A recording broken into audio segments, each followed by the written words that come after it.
What makes the farmer harvest his grain? What makes the police officer enforce the law?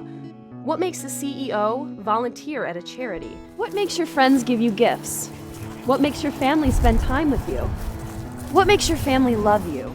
We human beings do a lot of pondering on this planet, so it's no surprise that we question the mechanisms of society and our relationships. You see, that's what we've been seeking to do from the very beginning, answer the big questions, and human behavior is one of the biggest. Today, we're going to look at a theory of why humans act as they do. But first, I've got a question for you. What would you do if you lost one of your fingers? Pretty sure it's not supposed to do that. Maybe the ring was too tight? I don't know about you, but I rather like my fingers, and a missing finger would be, well, sorely missed. Every day, thousands of people die around the world due to terrible accidents or natural disasters, yet we rarely think about them. If several thousand people were killed in an earthquake in a country halfway around the globe, we would acknowledge this as an atrocity. We would go on with our lives. An absence of one of our fingers would bother us more.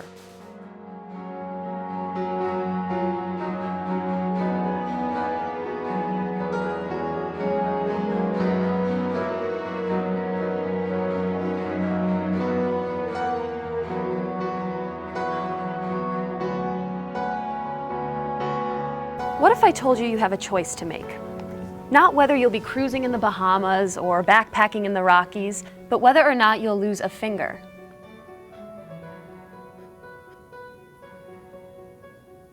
Or let 10,000 people in a foreign country die.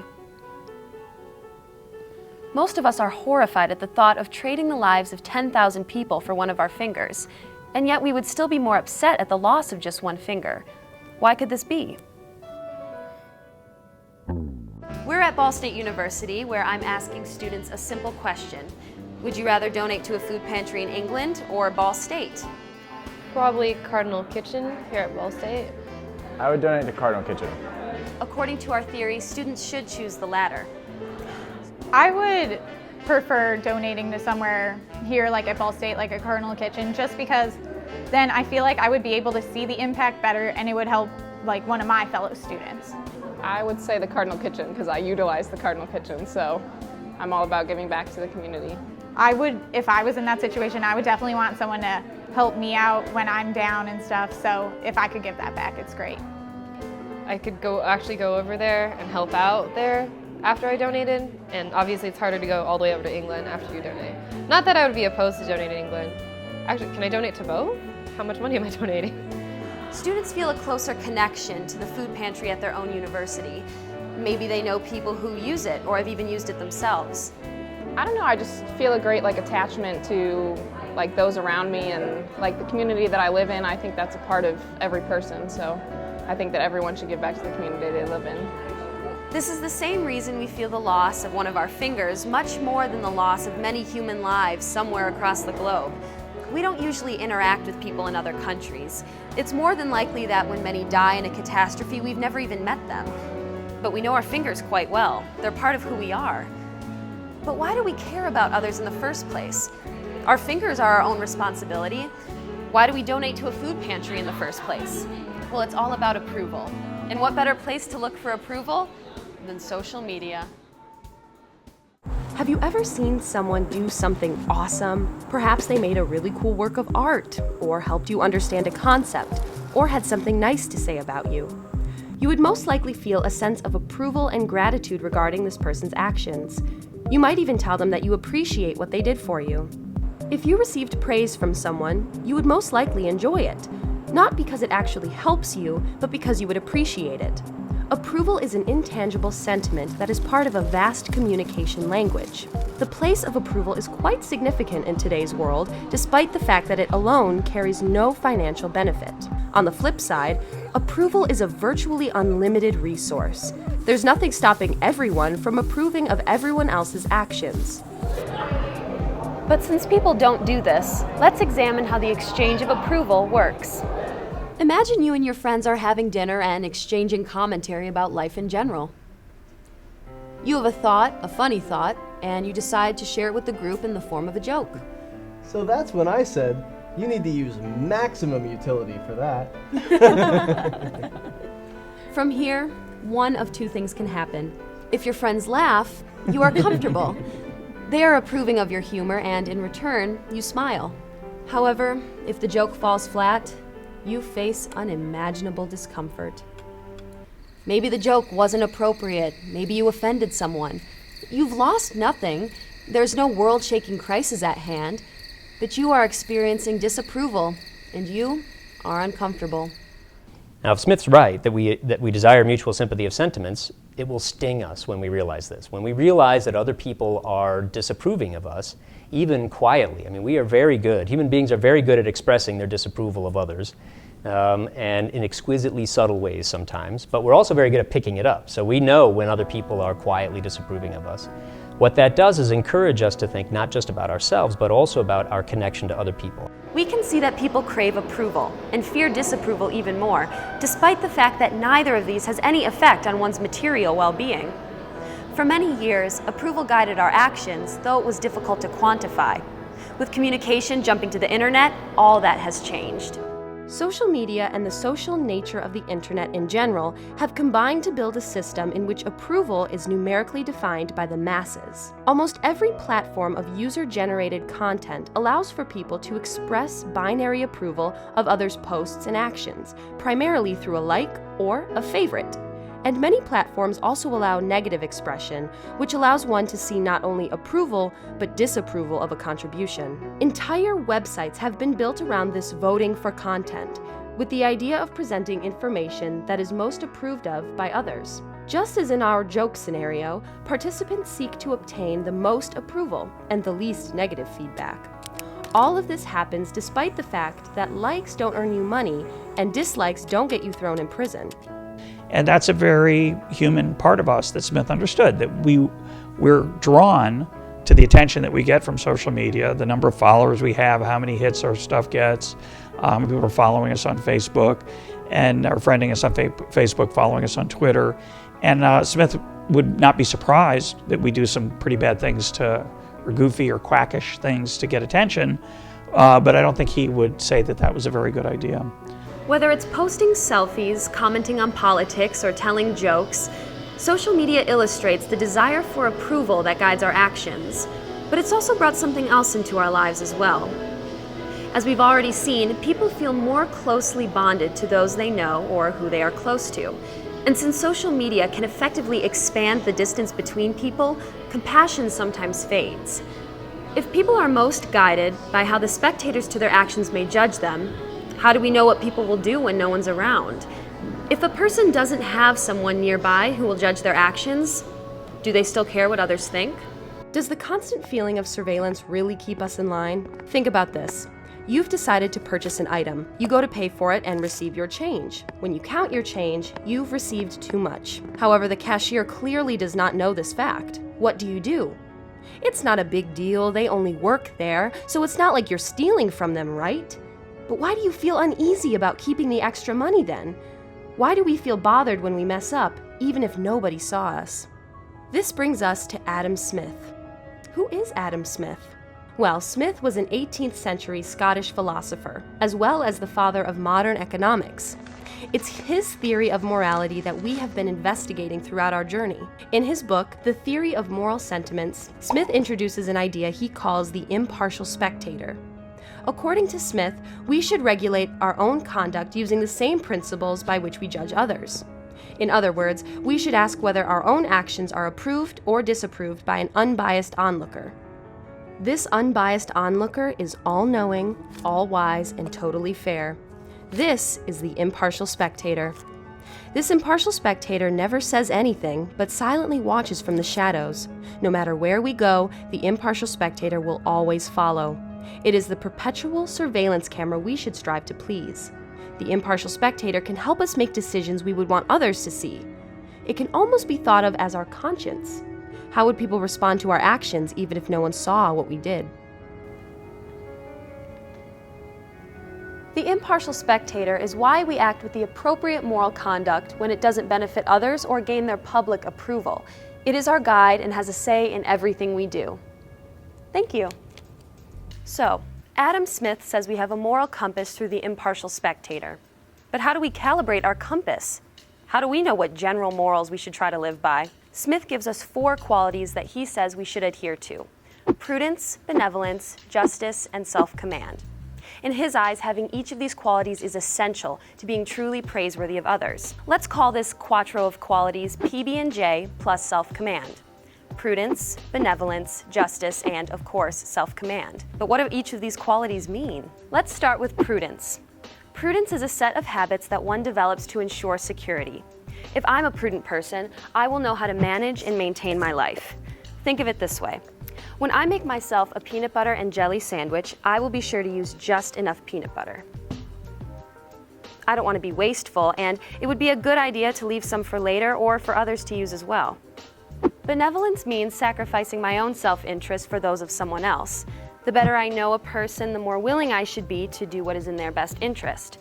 We examined this idea earlier when looking at what charity Ball State students would rather donate to.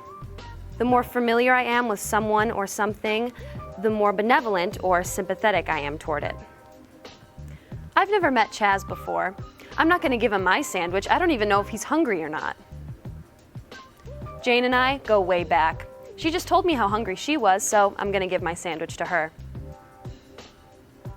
Now for the question you've all been thinking. Where did I get these ingredients? Well, I bought them, of course, and that is justice. I could have gone to the store and stolen all of these things, but that would be unjust. Justice is following a sense of fairness and impartiality, as well as the legal laws of the land. But justice, as well as prudence and benevolence, would be for naught without self-command. Self-command is the same thing as self-control. Without self-control, I will not be able to practice these virtues by any measure. I need to be able to resist certain impulses and desires in order to be truly praiseworthy of others. I should probably just eat 1 or 2 sandwiches instead of 1 or 2 trays of sandwiches. So Adam Smith gives us these virtues to live by. Sounds pretty simple, right? But do any of us actually follow prudence, benevolence, justice, and self-command all the time? Or do other ways of receiving approval lure us instead? The pursuit of wealth for its own sake was not a source of happiness. And he has these great passages in the Theory of Moral Sentiments where he talks about people imagining the rich as being very comfortable and happy, and they have all this means for acquiring things, and so and he even argues that helps to motivate people because they have that image. That doesn't mean when they get there they'll find that happiness. Who are some of the most famous people in America? I think some of the most famous people right now in America are Obama, Hillary Clinton. Justin Bieber, he's up there. LeBron James, Barack Obama. Barack Obama, Kim Kardashian, Kanye West, the boys from One Direction. That's about it. Who are some of the most benevolent people in America? It's not really a culture of kind people. People that are, I can't name the names, but people that are at the head of, organizations and do a lot of charity work. Oprah Winfrey, Bill Gates. Usually people with a lot of money, it seems like, that have a lot of influence over society. Man.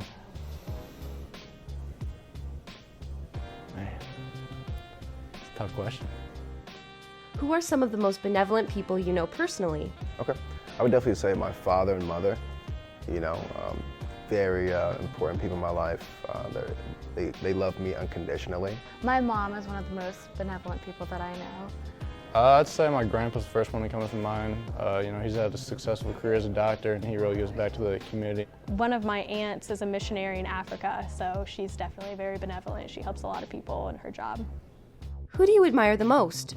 The most benevolent and famous people in America, or the most benevolent people in your life? I respect the benevolent people that I know the most because I know there is no trade-off a lot of times for them. It's really something that they care to do and that they're passionate about instead of getting the fame or the money. Definitely my parents. I respect my parents the most. I'd say the world definitely respects the most famous people the most because that's who definitely gets the spotlight. Who would you rather be, though? Someone with wealth and power, or someone who is revered and admired by all? Respected and benevolent, most definitely. I would most definitely want to be respected and benevolent over wealthy and famous. Although that wouldn't be bad too if I had both, right? I believe that I could do both, but if I had to answer one, I definitely would pick the compassionate person, because with that, that's guaranteed happiness. If you can make other people happy, then you're probably going to be happy. Just being famous and rich, isn't a huge priority in my life. So I'd say, having a family is very important, and just making sure that I can, lead a path down for my kids, my grandchildren. I would definitely rather be known as a compassionate person, just because I don't really think life is about how many magazine covers you were on or how much money you had, but really what you did to impact the world and the mark that you left in your life. So I think I would much rather be a benevolent person. While the theory of moral sentiments shows how virtues make us worthy of approval, Smith wrote another book entitled The Wealth of Nations, which focuses more on our self-interested side. Adam Smith possessed a fundamental understanding of what drives market interactions. It is not from the benevolence of the butcher, the brewer, or the baker that we expect our dinner, but from their regard to their own interest. Each seller acts in his own interest to provide these items, but the buyer also benefits from their sale. Now, self-interest is not the same as hoarding wealth. It's actually most often used for mutual benefit, where each party satisfies the other's needs through trading. What is known as the Adam Smith problem has been hotly debated among scholars since Smith's death. His theory of moral sentiments dictates how virtues guide decision-making, while his Wealth of Nations claims that self-interest is the primary motivator behind our actions. Indeed, the Wealth of Nations seems to point out unadulterated self-interest as the path to riches. Did Adam Smith glorify greed in one book and moral virtues in another? What was he really saying? Or is this really a problem at all? Yes, the Adam Smith problem. So what is the problem, first of all? The alleged problem is that in the theory of moral sentiments, Smith is describing human motivation as being driven by what he calls a desire for mutual sympathy of sentiments. So you note that word sympathy.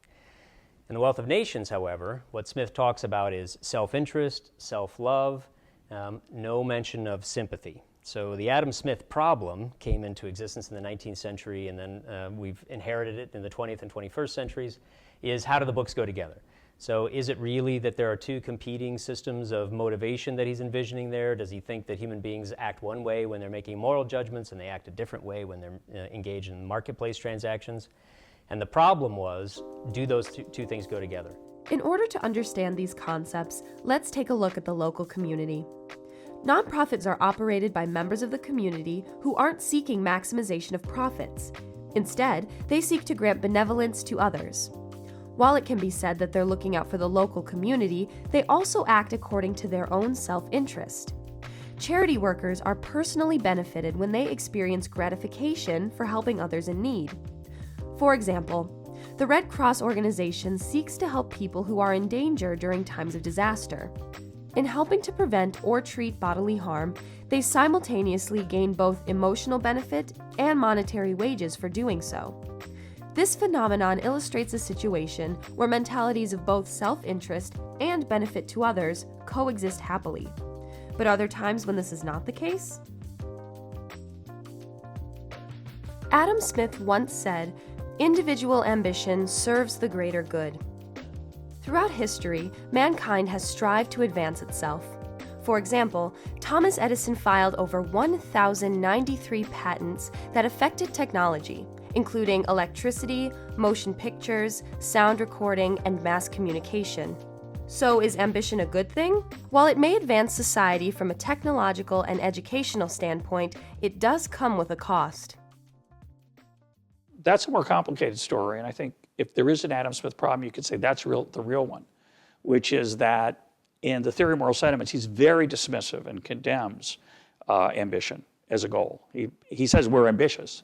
We can't, it's part of our nature, but he basically urges the reader to fight against that ambition, fight against the desire for wealth, fight against the desire for power, fight against the desire for fame. He understands how seductive these are, and he talks at great length about how we naturally are attracted to these things, but he also at the same time says, and don't be. Try to restrain your ambition. Restrain your desire for fame and fortune because they're not going to make you very happy, and you're prone to do some very bad things along the way. Nothing wrong with having money, nothing wrong with being ambitious, nothing wrong with being famous, but if that's your goal, if you set yourself out to achieve those things, you're going to be very disappointed. Ambition can be illustrated in a basic game of poker.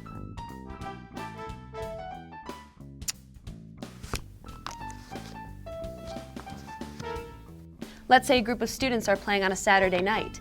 Everything is fine and dandy, and they're playing to have fun and to win.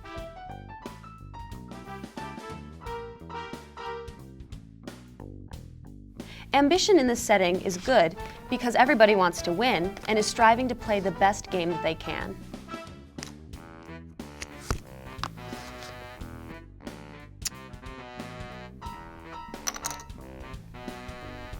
However, ambition can turn to disaster when a certain player disregards ethics and her own moral code when the desire to win causes her to cheat.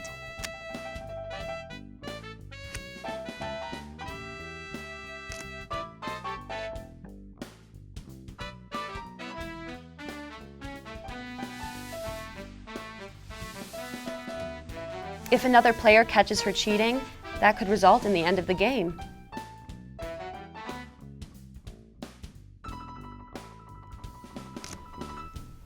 If the cheater would have applied Adam Smith's PB&J plus self-command, this instance wouldn't have happened. Her ambitions to win would still be there, but she would engage in the game in an ethical yet ambitious manner. If I had not had so much ambition and had not tried to do so many things, I probably would have been happier, but less useful. Thomas Edison. Thomas Edison, the man whose patent office created things such as the light bulb and the video camera, strived to advance the technology of modern times. Looking to Edison's life provides an interesting insight into how ambition can be amazing for society as a whole, but can ultimately lead to the suffering and misery of those who have ambition within them. Edison illustrates this idea quite clearly. He worked 12-hour days during most of his life, spending his time in the lab seeking to create great inventions such as the light bulb. Yet, he neglected his wife Mary. Her time was cut short when she suddenly passed away, and her death ultimately left Edison in a state of inactivity until he met his second wife. In the end, Edison's mark on society is far greater than any injustice or cruelty inflicted upon himself or others. But was his ambition worth it? I think the real problem is trying to manage these dimensions, our own ambition, our own desire for respect, and our own vision of what we want to live, managing that together. I think that's really the problem for Smith, and that's harder to do than to follow any one of those paths by itself. I mean, we're all prone to excesses and irrationalities and so forth, so we have to be on guard against those sorts of things. So I'll just leave it at that. So ambition has shaped the world, sometimes for better and sometimes for worse. Adam Smith wrote about how ambition can be used to fool ourselves into taking risks that are unnecessary, but also help the world move forward. But what purpose does ambition have? We know that Adam Smith thought a lot about how wealth is built. He did write an entire book about it. But we also know that he wanted to understand how human relationships fit into the big picture. In The Wealth of Nations, you don't get Smith talking very much about happiness in any deep sense. You do get him talking about that in The Theory of Moral Sentiments. Instead, in The Wealth of Nations, he's talking about our desire to better our own condition. And I think the way to understand that is that he doesn't see wealth as being an end in itself, but instead what wealth is an enabler of things that do matter. So to the question people inevitably ask, is money all that matters? Absolutely no. The answer is no. It's not just no for Smith, it's no, period. But what wealth can do is enable people to rise out of their previously poor conditions. In Adam Smith's writings, he doesn't say that wealth is bad. He doesn't condemn money, and he recognizes that commerce operates based on a shared desire for personal gain. He doesn't rely on our good-heartedness to explain why we do good deeds. And what Smith says in The Theory of Moral Sentiments is the reason we put aside our self-interest in our dealings with people on a one-on-one basis is that if we don't, we're not going to have very many friends, and we're not going to be very successful in life, and we're not going to be respected or honored. He also emphasizes things like prudence, benevolence, justice, and self-command. However, the theory of moral sentiments isn't just a standalone book. It serves to frame everything he has put forth. I think Smith, in my view, normatively, would suggest that vision not only drives us, but having vision also makes us happier and more successful in his sense of success. Which doesn't necessarily mean having lots of goodies. It means living in the kind of world that you think is coherently and attractively put together. In Adam Smith's views, while fiscal wealth is always a good thing, a virtuous life is a better thing and always leads to a happy life. Teach the people benevolence, justice and self-command. The prudent man will surely be the one who ends up ahead.